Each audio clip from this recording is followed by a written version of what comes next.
사기가 많아요. 달걀을 미끼로 사람들을 유혹한 한 남자. 한 4년 5년 정도. 계란을 살 거냐 금액이 이렇게 된다. 뭐 진짜 말도 안 되는 가격은 뭐 230원. 시중가보다 저렴한 수상한 달걀. 그거를 와서 이렇게 사기를 쳤다는 게 장기간의 프로젝트였어요. 말을 표현 못하죠. 뭐. 작은 돈도 한두 푼도 아니고 힘들게 모은 돈인데. 달콤한 말들로 사람들의 돈을 노린 남자의 정체는 뭘까?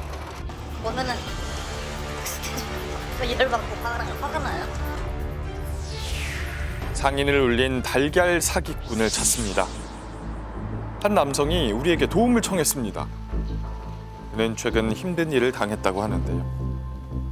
새로운 미래를 꿈꾸며 5년 전 달걀 도매업을 시작한 이정현 씨. 하지만 그 꿈은 오래가지 못했습니다. 한 판을 얼마다 해서 금액을 매기는 거예요. 저희는. 근데 이게 판수가 쉽게 말하면 한 판이 아니라 쉽게 말하면 살 때마다 몇만 판, 몇천 판 이렇게 해서 저희한테 구매를 하게끔 요구를 한 거예요. 한 판 가격에 3,000원에서 4,000원 유통 가격은 판매가는 4, 5,000원대 이렇게 형성이 돼 있었는데 저희한테 준다는 건 뭐 진짜 말도 안 되는 가격은 뭐 230원. 한 판에? 네, 한 판에 450원. 말이 안 되는데요, 진짜. 저렴한 달걀이 있다며 접근한 남자.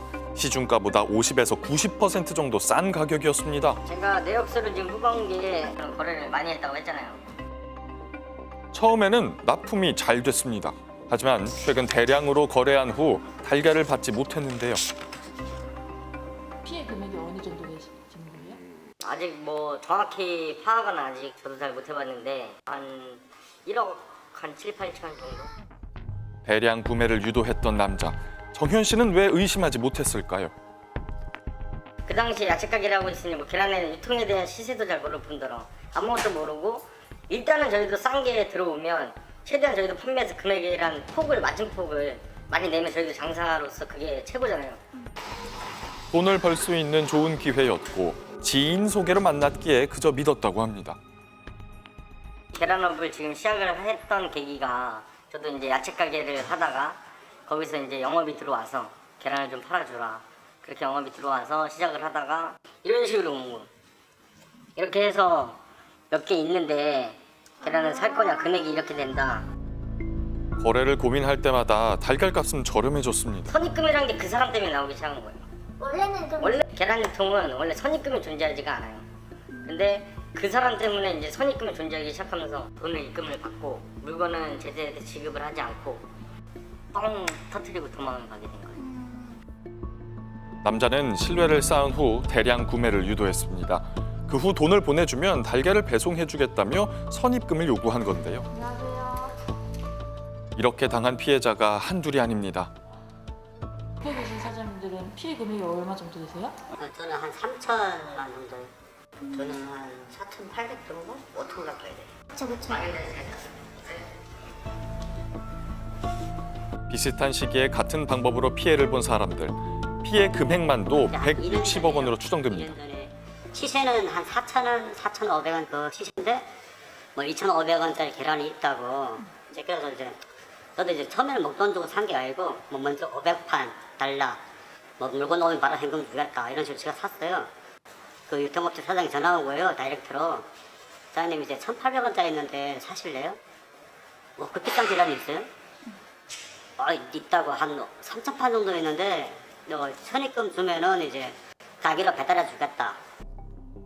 친절한 웃음 뒤에 감춰 있던 남자의 본심. 뚱뚱하고 커요. 덩치가 좀 키도 크고 몸집이 뚱뚱한. 수많은 사람들을 속인 희대의 사기꾼. 여보세요? 응, 네, 사장님. 응, 그 4만 판 한정 물량 해갖고 일단 날리기로 했어요. 4만 판 먼저. 응, 왕남 만 판, 특남 5만 판 내가 물량 확보할 테니까 거기서 떨어지는 대로 해갖고 가져가라고 일단 그렇게 얘기를 해놨거든요. 어차피 다음 주, 다다음 주까지 물량 다 나가면 2,100원씩. 계좌번호는 일단은 싸줘봐봐. 싸주고 저기서 돈이 지금 집사는 돈을 붙여주면 바로 내가 네. 사줄 테니까. 네, 알겠습니다, 사장님. 그 약속 꼭 지켜야 돼. 네, 알겠습니다.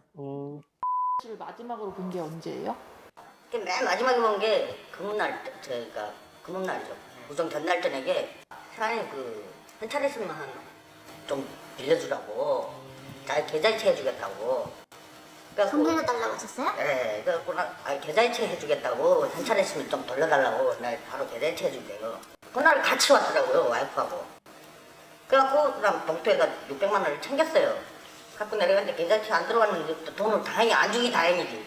지고 돈이 안 들어갔는데요. 그러니까 그 자리에서 계좌이체를 해줘가지고 현찰을 600만 원 준 거예요. 아니면은 그냥 줘가지고 가면서 입금할게요 하면은 그냥 갔으면 또 입금 안 해주지. 키려고 작정한 건데 그게 맨 마지막에 본 거예요. 그 뒤로 연락 없었어요. 잠적하는 날까지 피해자들의 돈을 노렸는데요. 2년간의 시나리오를 끝내고 잠적했습니다. 선생님 지금 가시는 곳이 어디예요? 유통 창고를 가봐야죠 한번. 거기는 지금 처음 가시는 건가요? 아니요. 도망가고 나서 지금 2번째예요. 혹시 남자를 찾을 수 있는 단서가 남아있지 않을까 확인해 보기로 했습니다. 여기가 운영하고 있던 그 작업장 창고예요. 하지만 아무런 단서도 찾지 못했는데요. 답답한 마음에 문을 두드려 보지만 안에서는 어떤 인기척도 들리지 않습니다. 사람 없어요. 먼저 번에 한 번 왔을 때는 구정 바로 지났으니까 그때도 이미 도망간 다음에거든요. 그때부터 없었어요. 몇 달째 사람 손길이 닿지 않은 듯 고지서만 쌓여 있는데요. 보면은 막 스트레스 받고 열받고 화가 나요. 피해자들은 그를 찾을 수 있을까? 그리고 남자는 돈과 함께 어디로 사라진 걸까? 저처럼 이렇게 뭐 계란 장사를 하고 있다거나 뭐 어디서 뭐 계란 유통을 하고 있다거나 이런 사람들한테는 성능 검사표가 꼭 전달이 돼야 돼요. 성능 검사표라고 쉽게 말하면 농장 자체에서 생산하는 과정에서 소비자한테 가기까지가 깔끔하게 계란을 유통할 수 있다는 그 성능 검사표가 있어요. 성적표가 이렇게 이제 이렇게 오는 거예요. 성적서. 남자를 찾을 수 있는 단서 하나를 포착했습니다. 달걀 검사표인데요. 해당 양계장에서는 뭔가 알고 있지 않을까요? 그 농장에서 계란을 납품 받으신 적 있나요? 그분이? 납품 받았다가 안 받았는데 저희가 물량이 많이 늘었다면서 단체를 다 맞춰줄 수 있냐 뭐 이런 식으로 했는데 저는 안 된다 그랬죠. 거절을 했죠. 처음에 거래를 시작하시게 된 게 언제세요? 2019년도 한 11월 달에서 12월 달 사이 한두 달 좀 깔끔하게 해주더니 그 다음부터는 계속 뭐 10일 날에 지금 결제가 돼야 되면은 10일 안 들어와. 뭐 이틀 3일 미루다가 또 이제 뭐 한두 달 지나면은 뭐 이러더라고. 그래. 안 되겠다. 이 사람 뭔가 문제가 있다. 코끼일 것 같더라고. 그래서 제가 고사를 했죠. 그 농장에서도 이렇게 떼올 때 시세보다 훨씬 저렴하게 떼우나요? 아니요, 그건 아니고 그것 때문에 저도 어떤 유통이라든지 저거를 전화를 받았어요. 얼마나 싸게 주길래 유통해서 받아가지고 이렇게 헐값에 넘기냐 이런 식으로 이제 전화를 받은 적이 있어요. 저는 그런 거 없다. 원래 시세 책정이 되면 그 시세에 주지 내가 미쳤다고 다른 그 를 싸게 주겠냐. 맞잖아요. 다 정리가 돼가지고 사실 참 다행이라고 생각하는데 다른 분들이 피해를 많이 보셔가지고 좀 안타깝게 생각하죠. 같은 양계의 입장에서. 다른 양계장에선 달걀을 받고 돈을 지급하지 않았답니다. 추적할수록 드러나는 남자의 사기극. 이대로 포기할 수는 없습니다. 어렵게 남자가 사는 집을 찾을 수 있었는데요. 이젠 남자를 정말 만나봐야겠습니다. 계세요. 하지만 이곳에서조차 피해자들의 쪽지만 남겨져 있을 뿐 남자는 없었습니다. 혹시 주민들은 그에 대해 알고 있을까요? 안녕하세요. KBS에서 나왔는데요. 원래 젊은 사람이라 우리는 악내가 없지. 이사 온 지도 얼마 안 되고. 이사는 언제쯤 왔는데요? 얼마 안 됐어요. 배경은. 마지막으로 보신 게 언제예요? 구정 전에 그러고 나서 못 봤어요. 이사 온 지 며칠 만에 모습을 감춘 남자. 연결이 되지 않아 삐 소리 후 소리샘으로 연결되오며 피해자들은 남자를 사기로 고소했습니다. 피해자가 한두 명이 똑같은 수법으로 당한 사람 당한 피해자들이 한두 명이 아니기 때문에 네네. 그리고 금액도 워낙에 크고 또 연락도 안 되고 경찰에서는 받아가지고 뭐 소재 수사도 한다 뭐 이렇게 얘기를 하고 있고 전체 다 하면 160억 정도 된다. 이 잠적한 남자가 검거되면 네. 피해자들은 이 피해 금액을 돌려받을 수 있는 건가요? 힘들지 않을까 라는 생각이 좀 드네요. 변제 능력이 없기 때문에 받을 수 없을 것이다라고 추측을 하시는 거예요? 그렇죠. 그렇게 보여지고 실질적으로 지금 저희가 아는 부동산이 네. 그 사람 지금 사는 주소 등기부등본을 떼어봐도 압류가 많이 붙어있고 이래서 지급받기는 조금 힘들지 않을까 생각을 하고 있어요. 근데 뭐 어쨌든 피해자들 입장에서는 민사도 진행을 해야 될 것 같고요. 그렇게 보여요. 기존에 하던 장사를 접고 새로운 꿈을 키워가던 사람들. 그들에게 달걀은 희망이었습니다. 하지만 한 남자의 등장으로 모든 게 무너졌습니다. 열심히 살면 좋은 날이 있을 거라 믿었지만 절망만이 남았습니다. 시중 가격보다 저렴한 달걀을 유통하겠다며 영업하고 선입금을 요구한 남자. 달걀 금액을 지급했지만 납품을 미루더니 이내 사라졌습니다.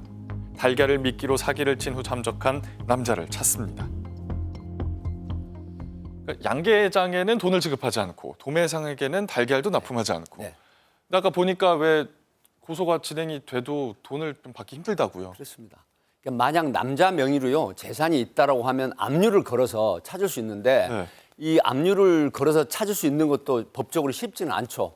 어쨌든 피해자들이 돈을 돌려받기 위해서는 160억 원의 행방을 알아야 합니다. 그러기 위해서는 무엇보다도 그 남자를 찾는 것이 중요한 상황으로 보입니다. 일단 그 사람을 찾아야 되는 거죠. 그렇습니다. 남자의 수법으로 비슷한 수법으로 좀 사기를 당하셨거나 알고 계신 분은 꼭 제보해 주시기 바랍니다. 금액 변동이 심한 농산물을 이용해 벌인 사기 행각. 이번엔 달걀입니다. 달걀을 미끼로 사기를 친 후 잠적한 40대 남성을 찾습니다. 달걀 대금은 자신의 명의가 아닌 다른 통장으로 받았습니다. 남자의 수법은 시중 가격보다 저렴한 달걀을 유통하겠다며 영업을 하고 선입금을 요구합니다. 그 후 납품을 미루며 잠적하는데요. 사진 속의 남성을 보신 분들의 제보를 기다립니다.